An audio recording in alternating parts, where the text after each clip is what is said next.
हे आहे सावजी चिकन. झणझणीत, तिखट आणि मस्त तर्री. मज्जाच. खाऊन नाकातून आणि डोळ्यातून पाणी आलंच पाहिजे, तेव्हाच खरी मजा सावजी चिकन खायची. सावजी चिकनचं नाव घेतलं की आठवते ते नागपूर, माझं सगळ्यात आवडतं शहर. नागपूरला गेली ना मी तर सावजी चिकनवर ताव मारल्याशिवाय काही राहत नाही. तुमचंही सावजी चिकन फेवरेट आहे का? चिकन बनवायला घेऊया. मी इथे 500 ग्राम चिकनला हळद मीठ लावून थोडं रेस्ट करायला ठेवलं आहे. आता इथे आपण सुके मसाले भाजून घेऊया. सुके मसाले मी साईडला मेन्शन करून देते आहे.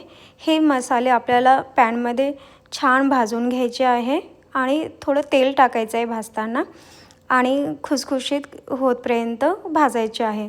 भाजल्यावर ते थंड करून घेतल्यानंतर आपण मिक्सरमध्ये टाकून त्याला छान पाणी टाकून आपल्याला ते वाटण तयार करायचं आहे. आता इथे मी एक मोठा कांदा भाजून घेते आहे.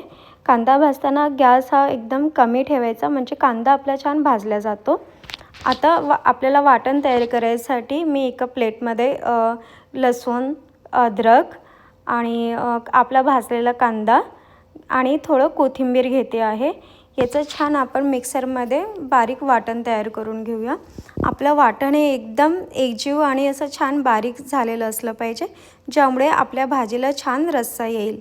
आता पॅनमध्ये छान तेल गरम करून त्यामध्ये आपण तयार केलेलं वाटण टाकून घेऊया आणि आता दोन्ही वाटण एकत्रच मी टाकते आहे आणि त्याला छान मिक्स करून घेते आहे. आणि हे वाटण आपल्याला एकदम छान मंद गॅसवर आरामात भाजायचं आहे, जोपर्यंत त्याला छान तेल सुटत नाही. तेल सुटलं की आपला छान मसाला असा भाजलेला होतो. आपला मसाला इथे छान भाजलेला आहे.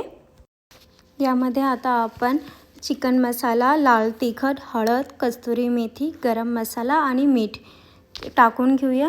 मी इथे तिखट आणि मीठ थोडं कमी घालते, कारण आपण चिकन मॅरिनेशन करताना आपण त्यामध्ये मीठ घातलेलं होतं. आणि आता बघा इथे आपला छान मसाला भाजलेला आहे. आता यामध्ये आपण चिकन टाकून घेऊया आणि चिकन आपल्याला या मसाल्यामध्ये छान मिक्स करून घ्यायचं आहे. आणि आता याला आपण 5 मिनटं रेस्ट करायला ठेवून देऊया, त्यामुळे चिकन हे मसाल्यामध्ये छान मिक्स होईल. आणि आता बघू शकता तुम्ही 5 मिनटानंतर चिकन छान मसाल्यामध्ये मिक्स झालेलं आहे. आता यामध्ये आपण 1 ग्लास पाणी टाकून चिकन छान मिक्स करून घेऊया. आणि आता त्यामध्ये या स्टेजवर थोडा आपण काळा मसाला टाकून घेऊया, त्यामुळे चिकनला खूप छान टेस्ट येईल. आणि आता याला छान मिक्स करून आपण आता चिकन अर्ध्या तासासाठी शिजायला ठेवूया. अर्ध्या तासानंतर बघू शकता चिकन इथे आपलं छान शिजलेलं आहे. चिकन एकदम मऊ आणि असं ज्युसी बनत नाही ना, तोपर्यंत त्याला टेस्ट येणार नाही. तर त्याला मसाल्यामध्ये जेवढं शिजवलं तेवढं आपलं चिकन जे आहे ते टेस्टी बनणार. बघा इथे चिकन छान बनलेलं आहे आपलं. आणि आता इथे कोथिंबीर घालून आपलं चिकन रेडी आहे. असं हे आपलं सावजी चिकन रेडी आहे. त्यासोबत तुम्ही भाकरी, नान, चपाती, राईस खाऊ शकता. व्हिडिओ आवडला असेल तर माझ्या चॅनलला नक्की सबस्क्राईब करा.